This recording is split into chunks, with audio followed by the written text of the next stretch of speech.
Bonjour à toutes et à tous, si vous êtes nouveaux sur la chaîne, n'hésitez pas à vous abonner pour ne rater aucune de nos prochaines vidéos. Aujourd'hui, nous allons parler de l'actualité en Guinée. Guinée, manifestation contre la junte qui a pris le pouvoir il y a 2 ans.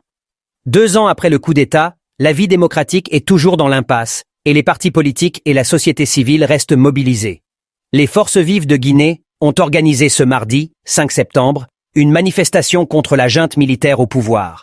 Les commerces sont restés fermés et la circulation routière fortement paralysée. Des affrontements ont opposé les forces de l'ordre aux manifestants à Conakry. Une demande de rectification. En lieu et place des manifestants, c'est un cortège d'une dizaine de véhicules militaires blindés qui défilaient sur l'autoroute Fidel Castro.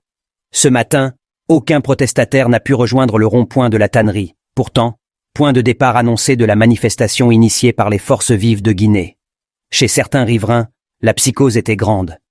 Moi, je suis venu ici à 8 heures. Donc les gens ont peur. On a vu les forces spéciales passer ici. Ils étaient bien armés.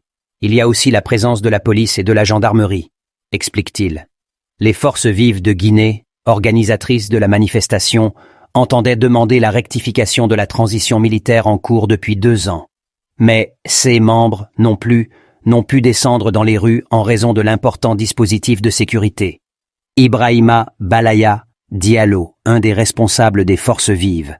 Circulation paralysée, commerce fermé, des agents de sécurité présents partout. Ce jeune qui voulait manifester demande que la liberté de s'exprimer dans la rue soit respectée. Je suis parti jusqu'à Madina. Il n'y avait presque pas d'activité aujourd'hui, totalement morte. Mais il faut les autorités, arrêtent d'interdire les manifestations. S'ils n'interdisent pas les manifestations, on pourra manifester librement, et ça ne va même pas prendre 2 heures de temps, se plaint-il. Dans la mi-journée, à Bambeto, un des fiefs de l'opposition, des échauffourées ont éclaté entre les forces de l'ordre et des jeunes qui voulaient rejoindre la voie publique pour dénoncer la gestion des autorités de transition. Au jet de pierre des manifestants, les forces de l'ordre ont répondu par des tirs de grenades lacrymogènes.